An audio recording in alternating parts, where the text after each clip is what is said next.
At the end of the day, this is the thing about other people. They're inherently inconvenient. If convenience is the name we give to the ways in which we try to speed our progress toward our goals, then of course other people are inconvenient because they've got their own goals. And if we only end up seeing others as obstructions to whatever it is we're trying to do, as sources of friction, well then there's no possibility of harmonious family life or social life, let alone political life, because we're not really treating people as people at all. Jonathan Rowson is the chief executive of Perspectiva, a research organization working on the relationship between systems, souls, and society. Other people, by their very nature, are inconvenient. I mean, one way to understand the human condition is that we are a kind of living, walking context. And every time we meet another human being, we meet another context. And we don't really think of people as context. We tend to think of them as bodies or minds or heroes. But the context they're living in is very different from ours. And very often in order to connect with them, we have the inconvenience of having to sort of update our sense of our context and share our own context before we can even get to any business. And I think the fact that other people are inherently inconvenient is not a sign that we shouldn't spend time with them or that we shouldn't love them or want to do their life around them. You'll know, I'm guessing, as a parent as well, children, the challenge of parenting is one inconvenience after the other. Just this morning, the horror, the 2 or 3 minutes horror of finding socks with little time to spare. There's probably a way to automatize that. I could probably have a really good sock system for my son, so I never had this problem of finding the socks at the last minute of the busy school. But frankly, do I really want that? I mean, do I really want a life that's entirely peaceful and orderly and automatized? I want the struggle. I want the angst. As Jean-Paul Sartre once said, inconvenience is a disease. And what we call friction is often what makes life worth living. Smooth out the rough edges, and you risk smoothing out. Not that convenience culture always leaves you stuck at home alone on the couch. Travel has never been more convenient. Working from anywhere has never been easier. Our work colleagues are often thousands of miles away. But in the next program, recorded in my spare room in Yorkshire and listened to by you for all I know on the beach in Guatemala, we'll be asking, has all this geographical convenience left us a little discombobulated?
Conservatives have pledged to tackle what they've described as the confusion over the definition of sex and gender by amending the Equality Act if read in the election. The proposal wants biological sex to become a protected characteristic to make it easy for organizations to prevent transgender women from using female-only spaces. Keir Starmer is pitching Labour as the party of national security, with emphasis on defence and emphasising veterans today. Sir Keir will reaffirm his commitment to a nuclear deterrent triple lock, as well as his ambition to increase defence spending to 2.5% of GDP. This will include the construction of 4 nuclear-powered land-based submarines in Barrow First. The Shadow Defence Secretary John Healey explained more. Growing Chinese aggression, we've had the full-scale invasion by Putin of Ukraine, we've got conflict in the Middle East, we've got a growing alliance of aggression between Russia, North Korea, Iran and China. The world is far more dangerous, the threats are increasing. The Liberal Democrats have announced an expansion of marine protected areas and a new blue flag status for rivers to be included in their general election manifesto. Claudia Sheinbaum has been elected as Mexico's first ever female president. Sheinbaum told her supporters that she would not fail the Mexican people. She's vowed to reduce violence and improve the lives of women in a country with one of the world's highest rates of femicide. The BBC has seen evidence that suggests a Bulgarian woman who went on the run 7 years ago accused of cryptocurrency fraud may have been murdered. Maria Iantova was the subject of a 2019 BBC podcast series, The Missing Crypto Queen, and a book with the same name. And work to build the Rob Burrows Centre for Motor Neurone Disease in Leeds begins today, a day after the death of the former rugby league player. The 41-year-old had lived with MND since 2019 and has spent recent years raising awareness of the disease. BBC News. On Radio 4, it's time for Women's Hour with Nuala McGovern. Hello, you're very welcome to Women's Hour. Well, as you're hearing, Mexico has a new president, and it's a woman for the very first time. But what difference will that make? That is all coming up in just a moment. Also, if you read Queenie, the book by Candice Carty-Williams, you are in for a treat because it's now coming to life in a TV series. Diane Brown, who plays Queenie, will be with us in the Women's Hour studio. Also this hour, we will hear about a new blood test that could actually predict before a breast cancer relapse. And we'll discuss the contentious court decision in Spain to acquit a man who raped a 12-year-old girl from the Roma community, calling it part of the cultural reality of that community. And we will hear the incredibly moving story of the woman who lost her baby and decided to donate her breast milk. You can text the program, the number is 844-84844, 84844. On social media, we're at BBC Women's Hour, or you can email us through our website. And if you'd like to send us instead a WhatsApp message or a voice note, that number is 03700 100 444. But let us turn to Mexico, because for the first time in its history, Mexico has elected a female president, Claudia Sheinbaum. Get ready to recognize that name. She was victorious over Xochitl Galvez, and we can hear a burst from the new president who's been speaking very recently.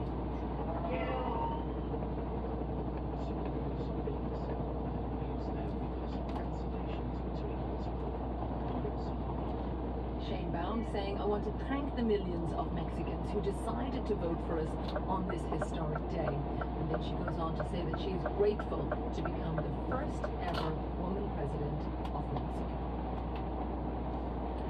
Now, while the fact that the two frontrunners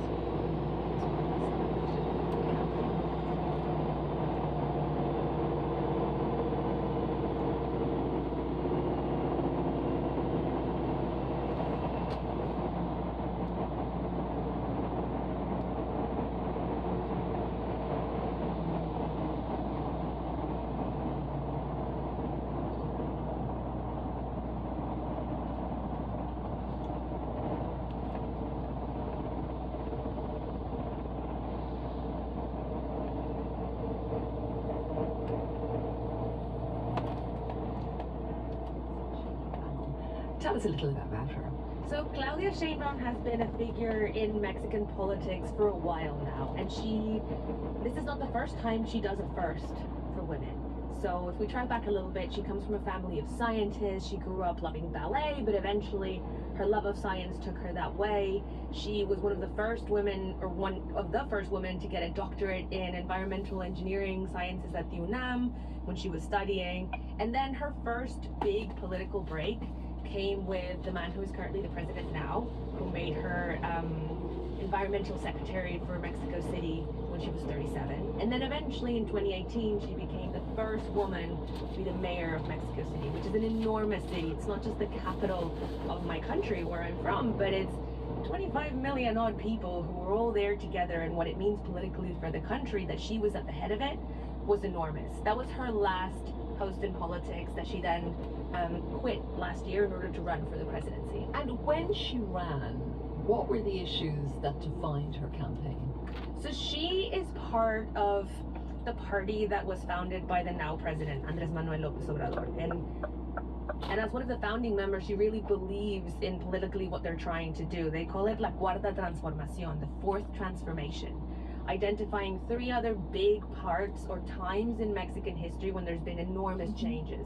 The independence, the reform period, our revolution, and calling this the fourth one. And what that means, or what they wanted to mean, is an enormous transformation of separating political power from economic power and centering it on welfare and social policies.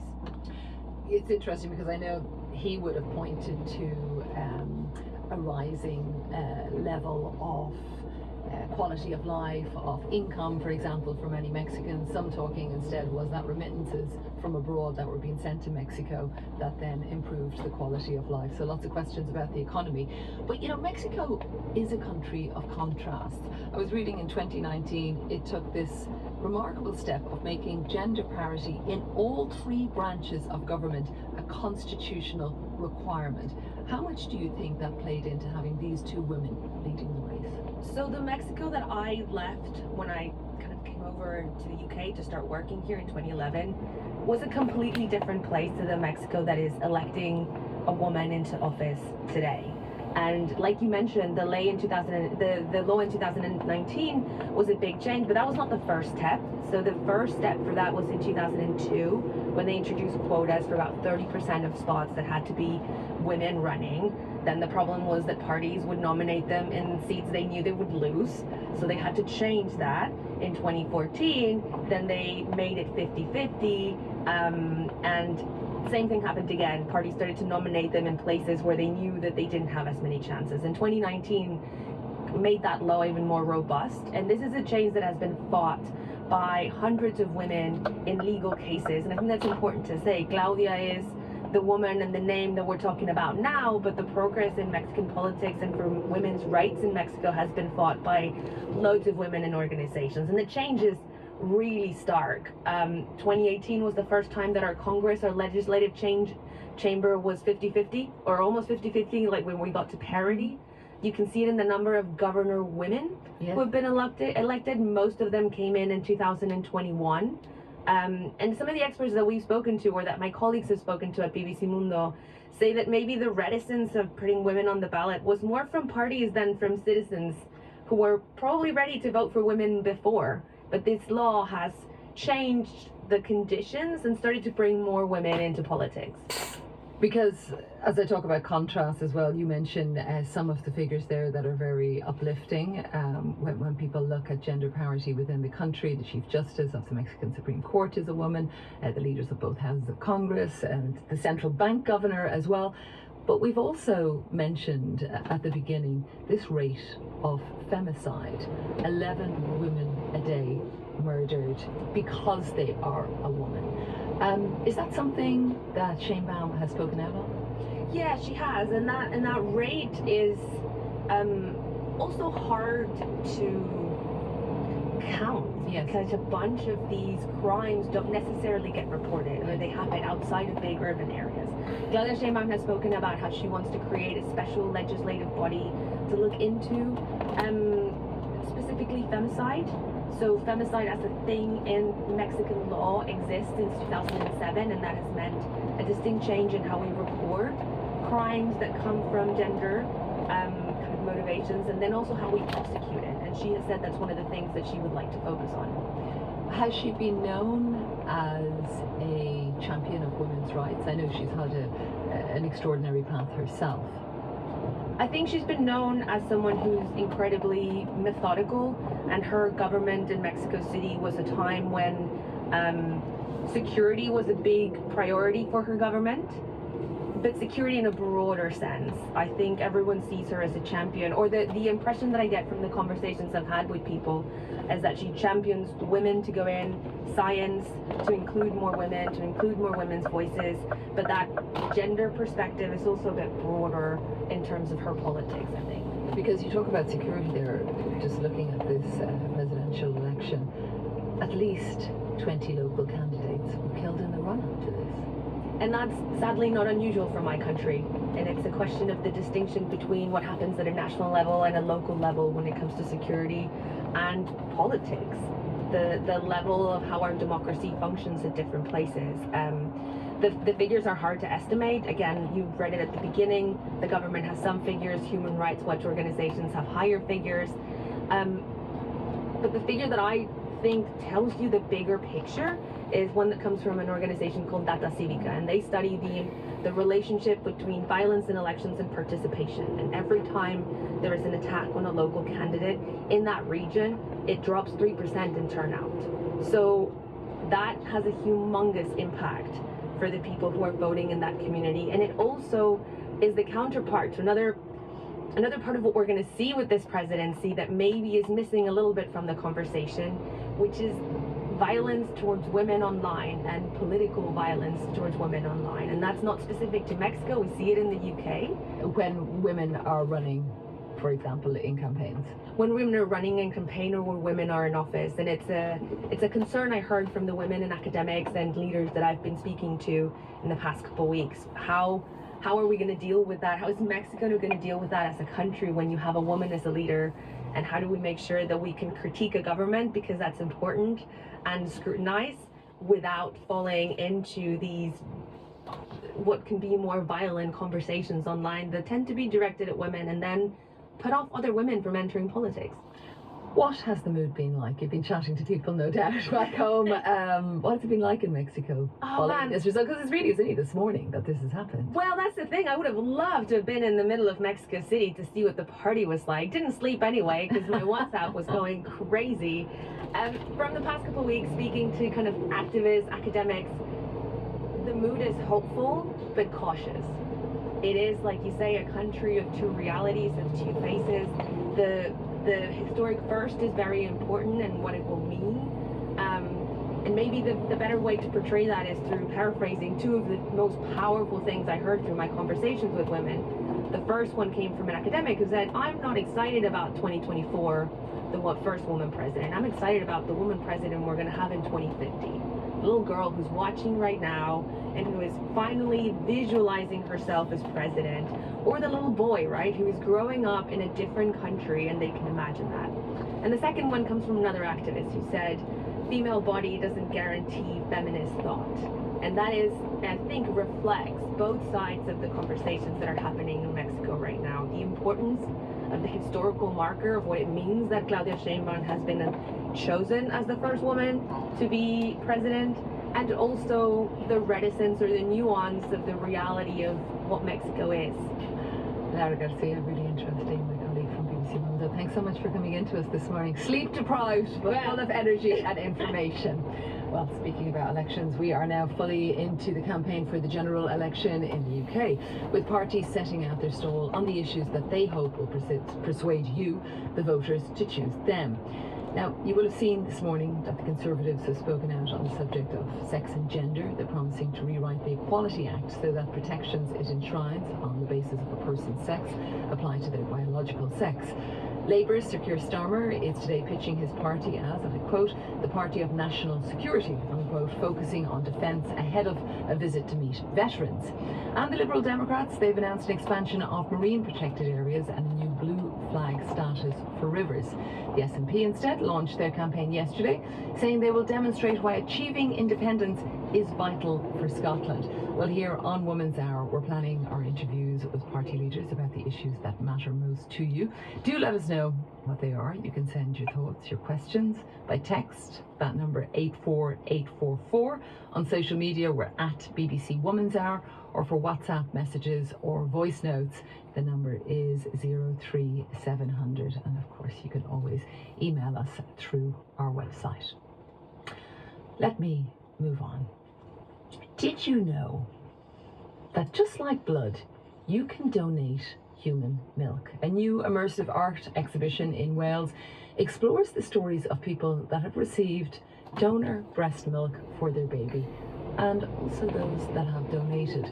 It's called Connecting Hearts. It's a collaboration by Swansea University, the Human Milk Foundation, and the artist Leanne Pearce. And one of the paintings in that exhibition is of Claire Michelle Pearson. In October 2021, her life changed when she was told that her son Rupert had died during labour at 41 weeks. But instead of using medication to stop her breast milk, she decided to express it and became known as a snowdrop donor. And Claire joins me now. Thank you so much for joining us on Women's Hour. You're very welcome. Thank you for having me on. It's a great opportunity to talk about not only my son, but also about the milk bank and what they can do for people. It's really important to share that message. So thank you. Well, thank you for sharing it with us. I mentioned very briefly there, Karen, I'm so sorry that you went through this, that you went into labour at 41 weeks and 6 days, I believe. Yes. And then when did you find out that something had gone horribly wrong? So we went into the hospital thinking everything was fine, and they did the Doppler on me when we got into the room, and the midwives just looked at each other and I knew something was wrong. But of course they can't tell you, they have to have a doctor come and confirm. And I just remember staring at the ceiling in this weird limbo between hoping I was wrong, but also kind of knowing that something isn't right. I'd been for so many of these Doppler appointments during my pregnancy. You know when they find the heartbeat, you know what it feels like, and it to me just didn't feel the same. And I still remember really vividly the doctor saying to me, "Claire, this baby has died," and I completely disassociated in that moment. And I remember hearing my husband cry out like a wounded animal.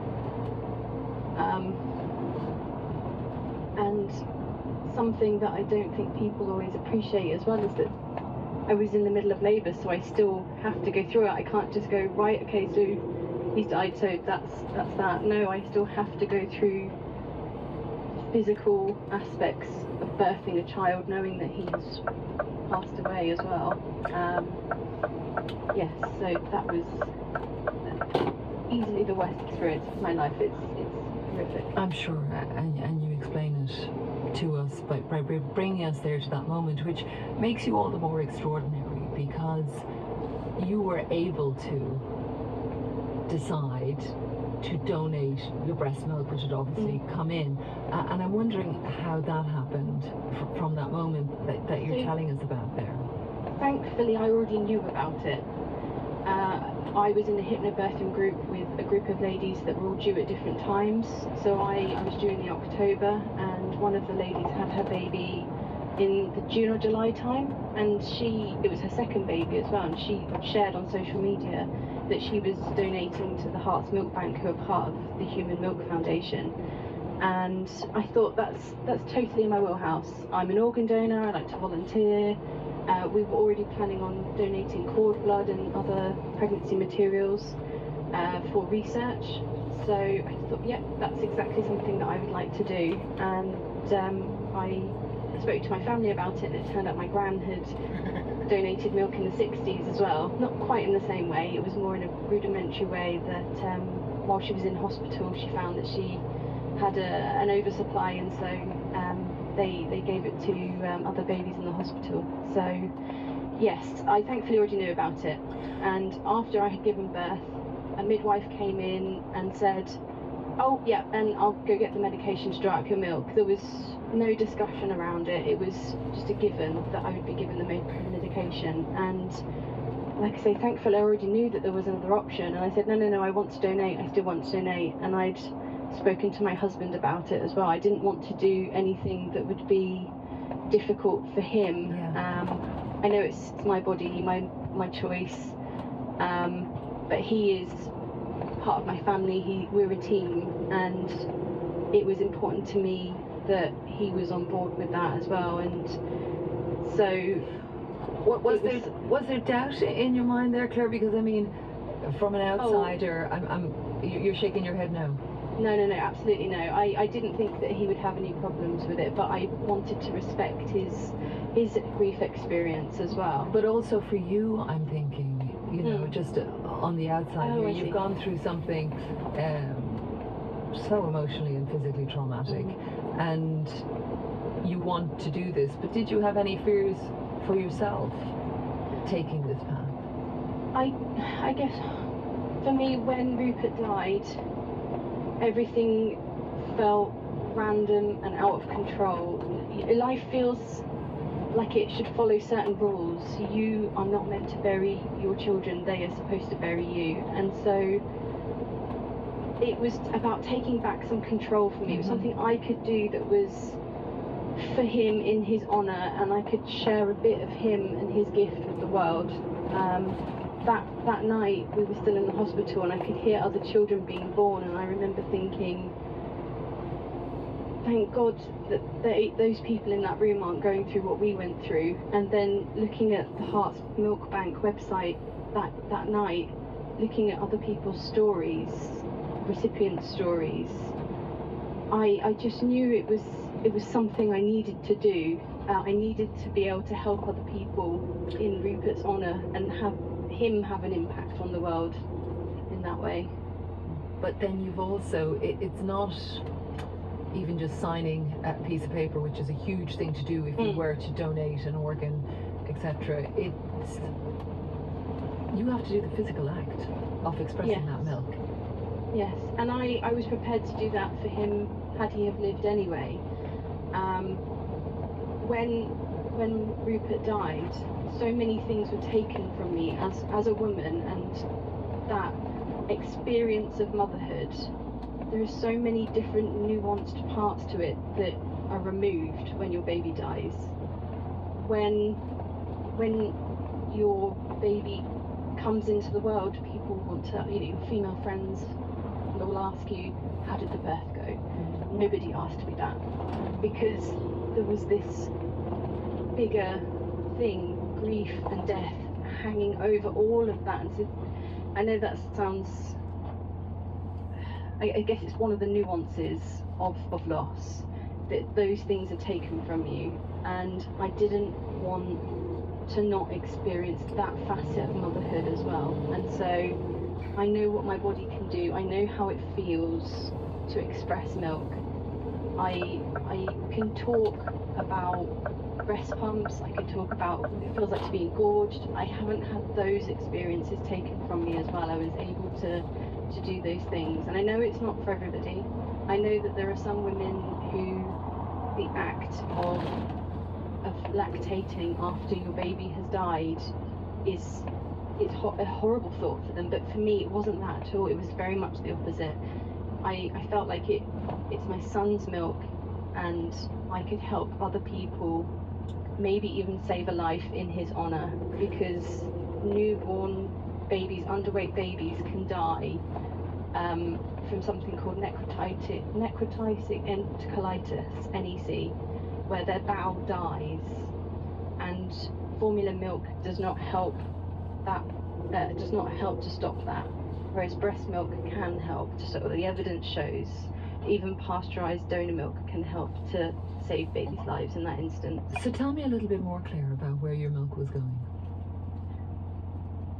So I sent my milk to my local milk bank is the Hearts Milk Bank, again part of the Human Milk Foundation, and I know that Early Milk went to some people in the community, so they are maybe mothers who are struggling with their own lactation journey, and they just need that little bit of breathing room to help them establish their own journey.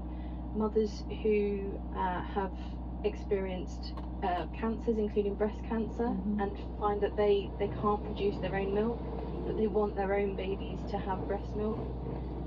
Children in NICU.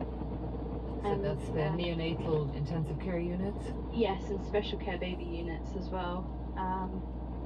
So yeah, there's a range of people that are recipients of human milk, and it's an incredibly profound special thing to be able to do.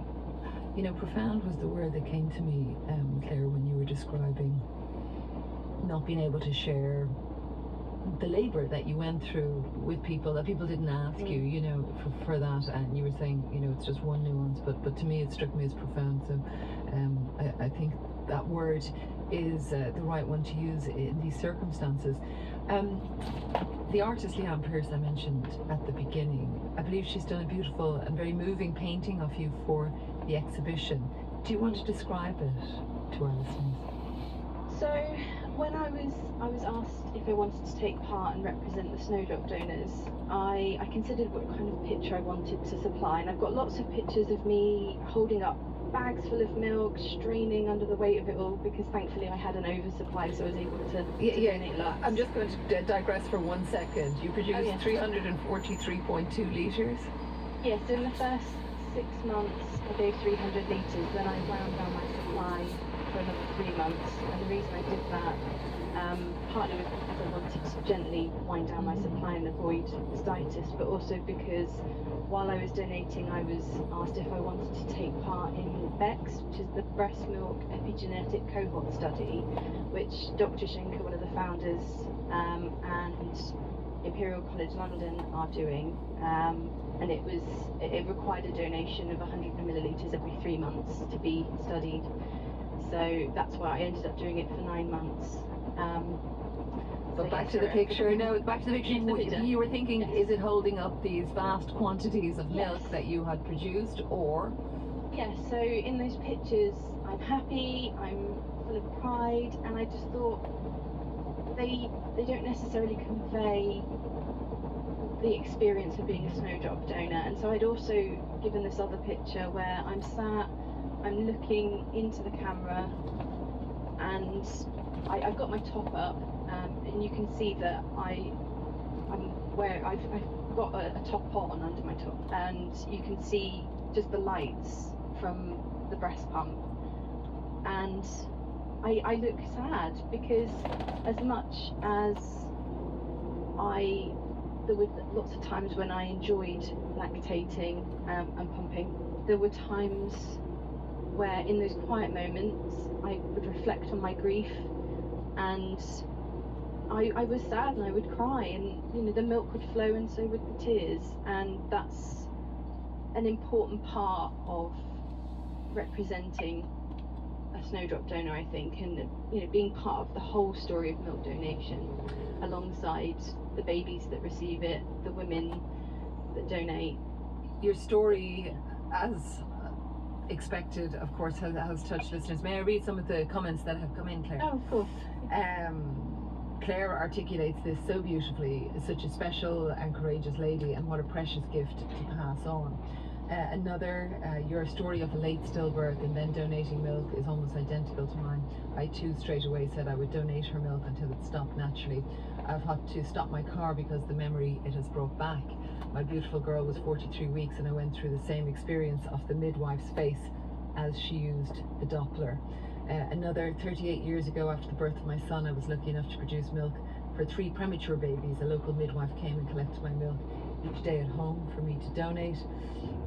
And another, I was born in 1949, and while my mum was in hospital she breastfed me, but she also fed the twins of another mum. She was so proud of what she had done for the rest of her life. And that one from Kate, 84844, if you'd like to send a message to Claire that I'm speaking to right now. I want to give a massive hug to those ladies that have expressed their stories. It's the worst club in the world to be in. So thank you to them for sharing their stories as well. And I just wanted to add as well that my local hospital have been incredibly receptive to talking to me. I've done a recorded interview with the bereavement midwife Tracy, which she shared with other midwives during some of their teaching, to talk about choices. It's really important to talk about choices, and I'm always keen to phrase it in that way as well. I know breast milk donation isn't for everybody, but I think talking about whether someone wants to take the medication, which has side effects, potentially, or whether they want to naturally wind down their milk, whether they want to donate once or whether they want to do a more continued donation, which I did. I'd like to point out as well that I think that's on the rarer side. I don't want anyone to feel like they have to donate for as long as I did. Some people give 1 or 2 gifts in their baby's honour. More messages coming in. This one, thank you, Claire, for educating us on how better to handle talking with people who have had experiences similar to yours, Claire.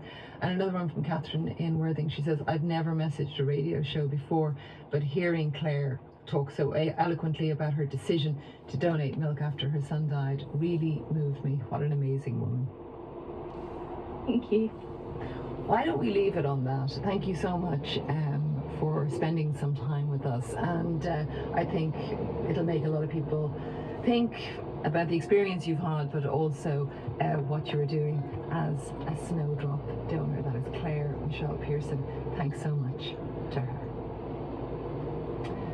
Now, you will have heard this morning, no doubt, the sad news of the death of the rugby league legend Rob Burrow following a 4.5-year battle with motor neuron disease.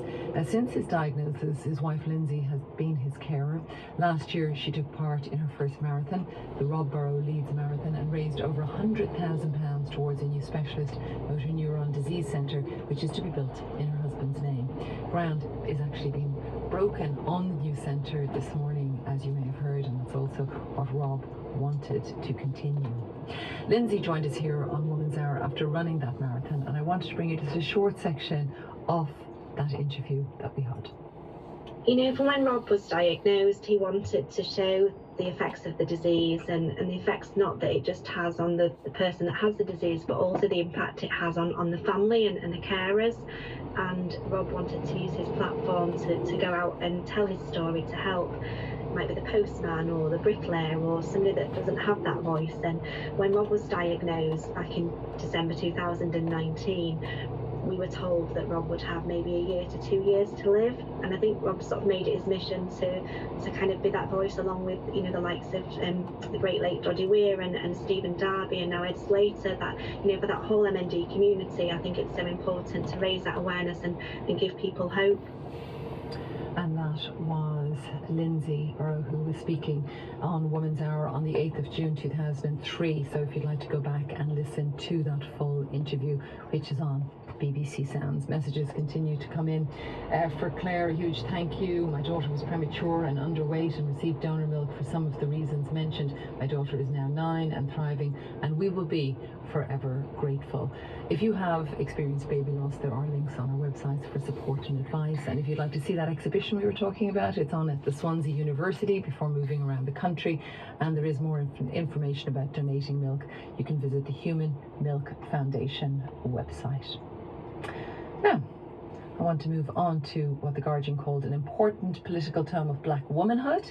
The author herself called it a black Bridget Jones, talking about the book Queenie. Maybe you wrote it, maybe you wrote it, maybe you've read it. It was written by Candice Carty-Williams. It tells the story of a 25-year-old British Jamaican woman living in London, trying to straddle 2 different cultures, finding it a little difficult perhaps fitting into either. Now Queenie has been made into an 8-part series. It begins on Channel 4 tomorrow night at 10 p.m. Let's listen to a little. Queenie, I ain't seen you for a long time. I live with my boyfriend now. If you 2 had children, it would be lovely. I don't know what's wrong with me. It's this quarter-life crisis thing that everyone's talking about on TikTok. You're not on my side, Tom. I can't take the drama. Your life's looking a bit messy.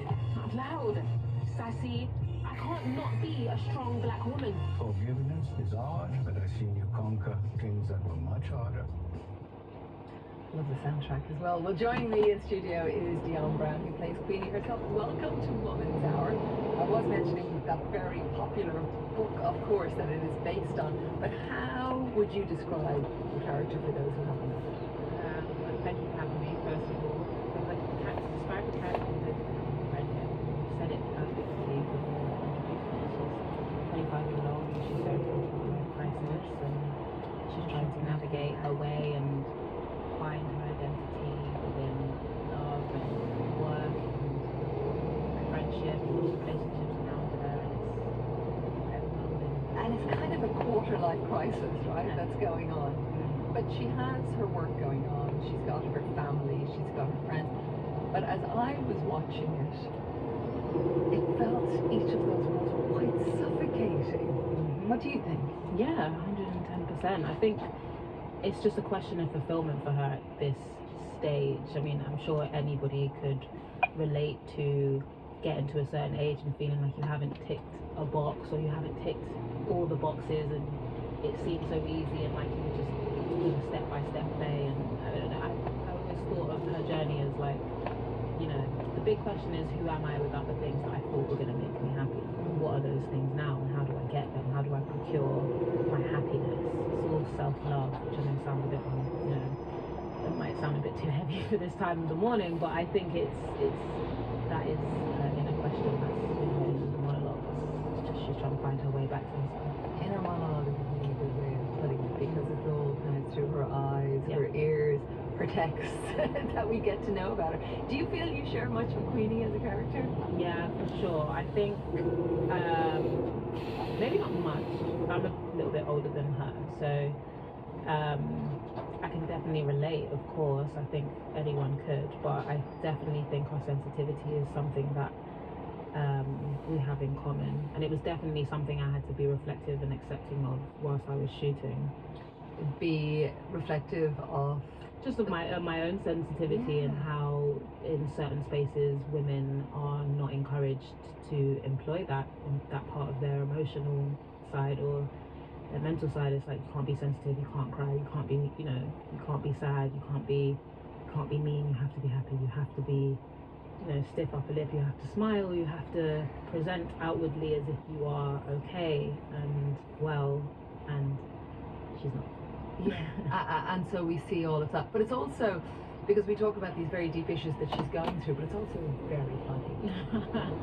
Right? It was funny filming it. It was a great time. Was it? Yeah. I also particularly like, of course, the character of your best friend, who's kind of Cheske. Yeah, Cheske, who's kind of keeping you on yin and yang. Exactly. I'm about to say straight and narrow, but that's not really. That might be actually really good as well. Straight and narrow is also a good one for sure. And I read the book and I loved it.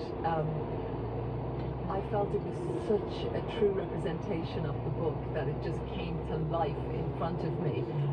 But you did work a lot with Candice Carthy Williams. What was that like? Yeah, it was amazing. She was a showrunner, so she was always on set. She was always available. She was always to hand, and she always had open ears and open arms. And it was such a privilege, because she's the architect, she's the writer. So yeah, there were a lot of times where I was just like asking loads of questions that went towards the development of the character for sure. And it all, I think, informed the performance. So. When I think of it, with the episodes that I've watched, it's women. It's Queenie's friends, as we talked about, Cheske, her grandmother, her aunt, her mum, who is hilarious. Talk me through what it was like being on set. With all the women. Yeah. Great. I think that the set was cast was women heavy. The crew was also women heavy, and I just think there was so much fellowship whilst we were shooting. And I felt like, as the lead, there were a lot of arms around me, and I feel that there still were. And I think we all had arms around each other, which I believe is super, super important. There was a lot of camaraderie,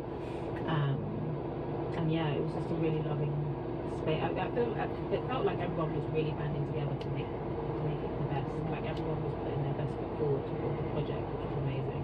I also understand that women on set helped you through some more awkward scenes as well, like the sex scenes. Yeah, Adelaide Waldrop was the intimacy coordinator, she was hired for Queenie, and she's amazing.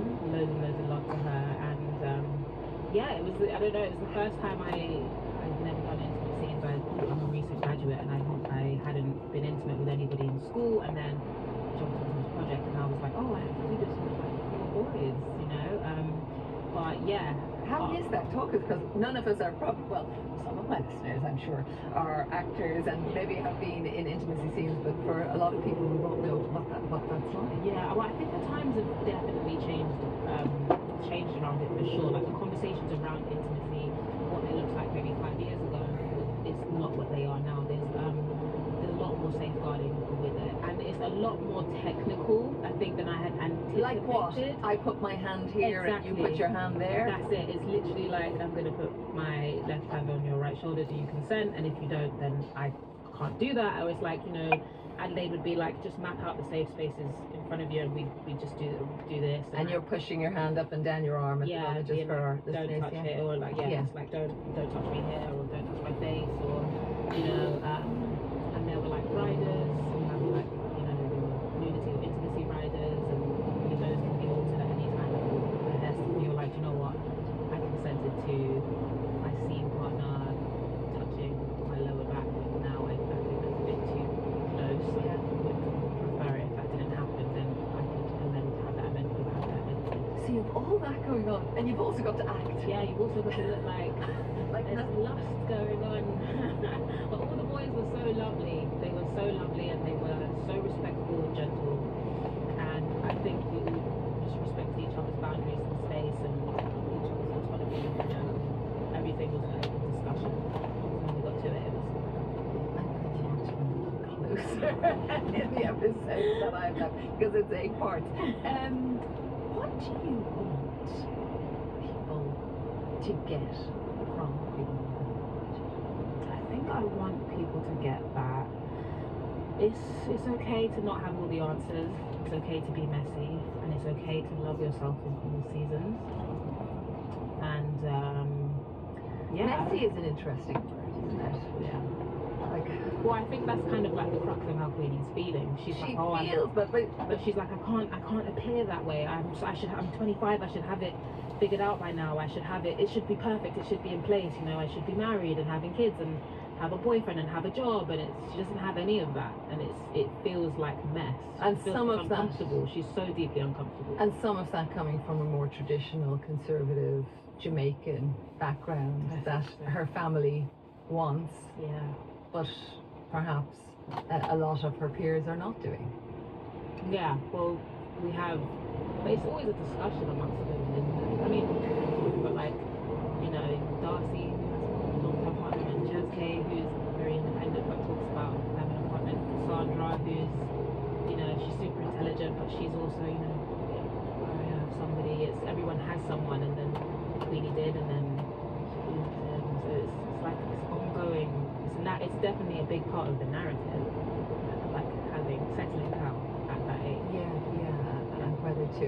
Candice told us on Woman's Hour that Queenie was written in response to whiteness. How do you see that in the series? I think there's something to be said about women of colour being in certain spaces that they're acknowledging but not necessarily built for them. And there's like a bit of an itch that comes with acknowledging that, like, there's somewhere that I am right now that like not many people are, and it's usually quite obvious. You look around a room and you're the only one that looks like you. But yeah, as I said, like it's resonated heavily within the community and within the culture. It's for the culture, but there's a lot of people, loads of people are relating to Queenie's story, women in general. I love how you describe that an itch. The itch is itching and scratching. So great to have you in our studio. Thank you so much. I've got about 3 episodes left, so I'm going to enjoy them even more. Dan Brown plays Queenie, and you would like to catch it. It is on from 10 o'clock tomorrow evening on Channel 4. Thank you so much for some of your messages, but I want to turn before that to Spain, where a 20-year-old man has been acquitted of raping a 12-year-old girl because the court said their relationship was, quote, common, as they're both members of the Roma community. The girl was found to be pregnant by a doctor, which then led to the man's arrest. Under Spanish law, minors under the age of 16 cannot consent to sex, and prosecutors asked for a sentence of 11 years for the crime. But the court ruled that their relations formed, and I quote, part of the cultural reality of this community, unquote. This is the latest of a series of rulings in Spain in which customs followed by the Roma population are considered when dealing with sexual assault involving minors. So what does it mean for the protection of Roma women and girls against violence across Europe? Well, I got to speak to Judith Ignatz. Now, she's Advocacy and Communications Officers for the European Roma Rights Centre, ERRC, an international organisation working to combat discrimination against the Roma population. She himself, and I began by asking her reaction to this case. As we know, according to the court, or the court reasoning, was that the relation was consensual, that there was no significant age difference, and the most outrageous is that according to the court, such behavior is normal within the Romani community because this is part of the Roma culture or the Romani culture. This appears to be one-sided. According to Spain's law, the age of consent is 16. This child was 12 years old, only 12 years old. So legally, she wasn't an adult and she couldn't give consent. This is what we call statutory rape, period. And let me, clearly state that rape, abuse, sexual violence, or any violation of rights was not, are not, and will never be parts of Romani cultures. Culture didn't really have relevance in this case because the court and state institutions are responsible for enforcing laws and protecting Romani girls and women. And as we saw, the Spanish court failed to protect their rights. And what's more concerning is that the court statements not only normalize rape, but also implies that abusing, assaulting, or raping Romani girls or women has few or no legal consequences at all. And what about the court saying that the relationship was common between a younger girl, this was just a 12-year-old girl, and he was a 20-year-old man, and they talked about, and I quote, always consensual within the framework of a romantic relationship. I mean, are relationships involving minors under 16 common in the community? There is no such a thing that a Roma community. So there are multiple Roma communities, Romani communities all around the world, all around the globe. We're not a homogeneous group. We are a heterogeneous group, like we consist of many communities with different religion, different issues, different circumstances. I think it's a very tricky question. What we see or what we experience that, let's say victim blaming a Romani girl or stigmatizing Romani culture and demonizing Romani communities is not something new because institutions and the media still have this colonized view. So what I think is that instead of focusing or guessing what Romani culture is, it's high time to finally, shift the focus and start protecting the rights of Romani girls and women and Romani people in general and address the systemic failure of ensuring equal treatment. What is it like to be a young Romani girl or woman? You've talked about the divide between society at large and diverse Romani community. Is it difficult to be? I mean, I think in general, it's, being a Romani woman, a brown skinned Romani woman is not an easy thing in today's world. And, from a human rights perspective, I would say Romani women and girls cannot really feel safe in Europe because, as we could see, the law doesn't protect Romani girls, Romani women.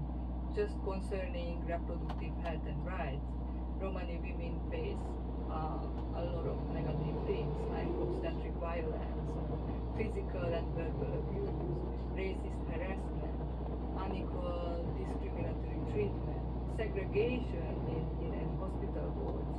These things are happening across Europe in the 21st century in countries like the Czech Republic, Slovakia, Hungary, Romania, Bulgaria. There is no expectation, though, for a young girl to get married young within Roman communities. I mean, below the age of 16. As this case shows, yes, there are cases like that, and this was not the first time that it happened in Spain. As I read also in the news, there was another previous case when the Spanish judge used culture as an excuse to deny Roma rights. And do you feel that there's a change at all of understanding within Spain or other countries within Europe of what Romani girls and women are up against? What I see, like regarding the European Roma Rights Center, we have many cases and we try to support and protect the human rights of Roma communities all around Europe.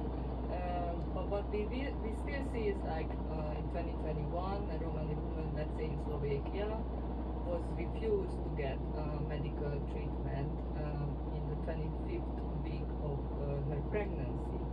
As a consequence of this refusal, she delivered her baby all alone without medical assistance, and her baby died.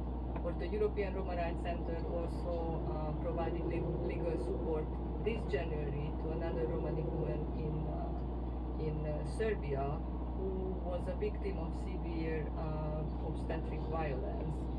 She was subjected to racial violence, willfully negligent care, racial slurs, and threats of extreme violence, and it resulted in the death of her baby as well.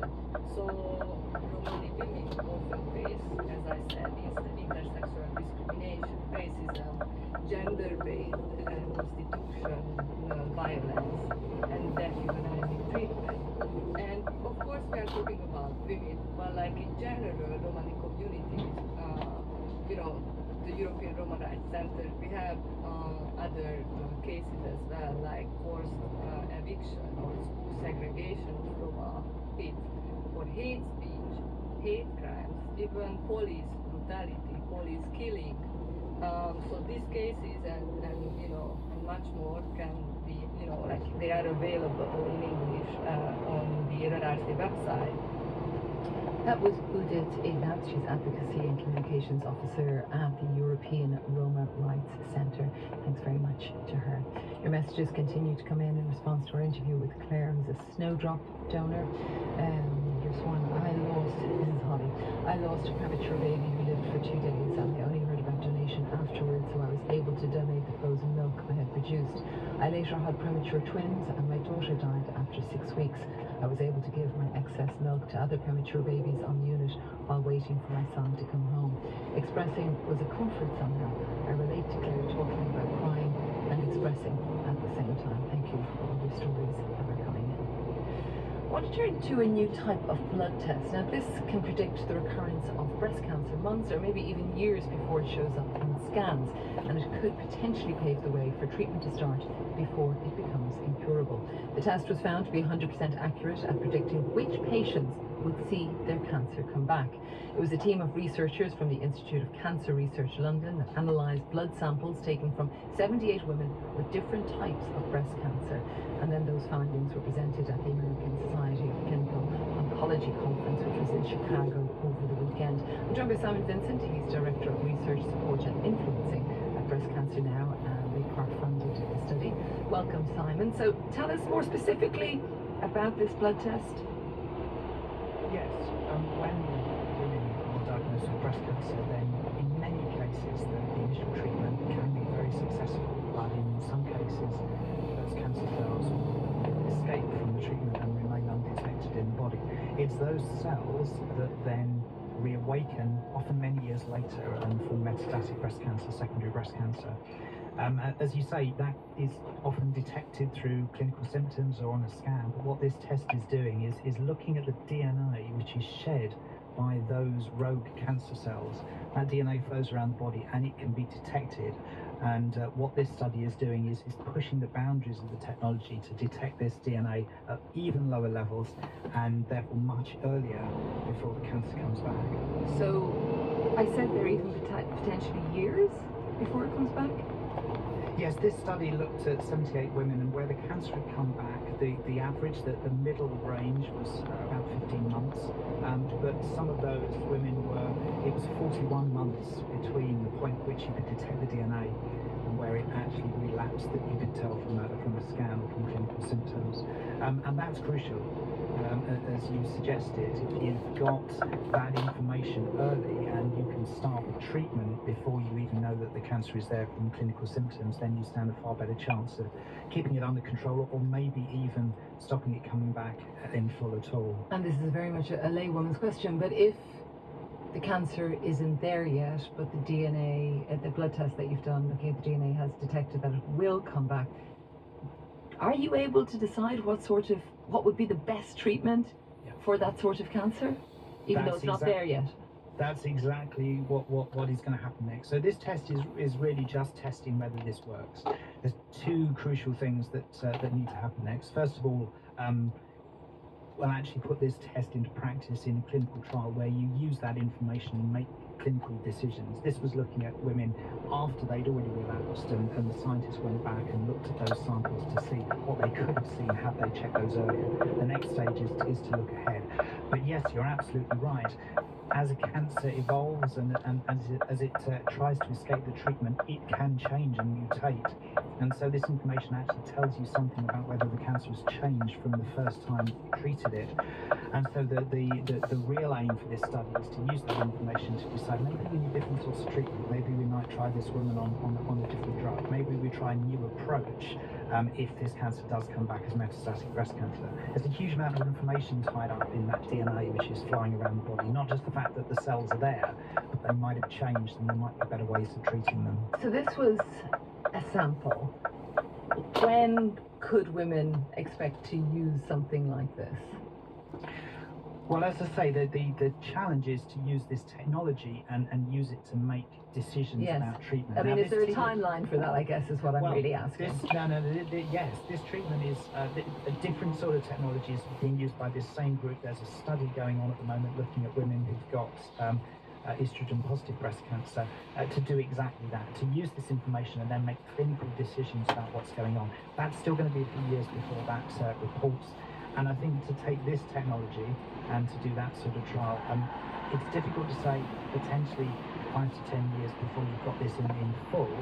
The technology will need to develop. It will need to be tested in a much larger group of women. But we're hopeful that this could actually be a new way of keeping track and actually then treating metastatic breast cancer.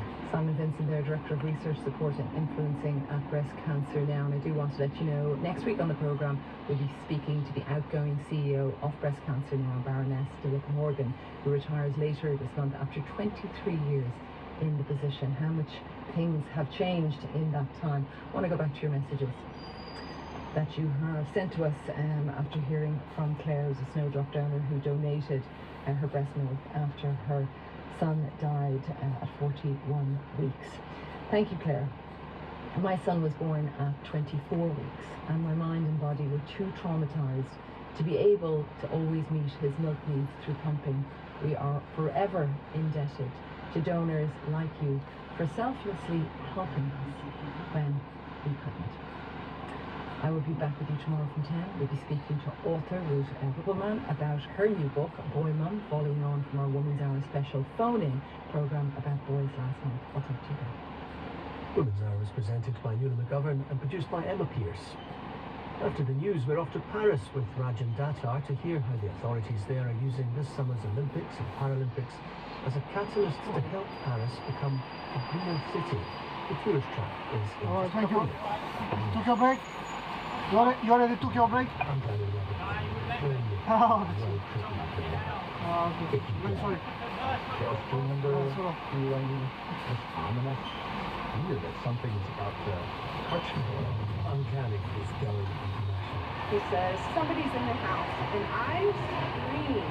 A new series from Northern Tales of potentially paranormal encounters, this time drawn from across the US. We both turn and look at the window, and that's when we see this thing. In that moment, I knew I was fooled. Uncanny USA continues on Radio 4.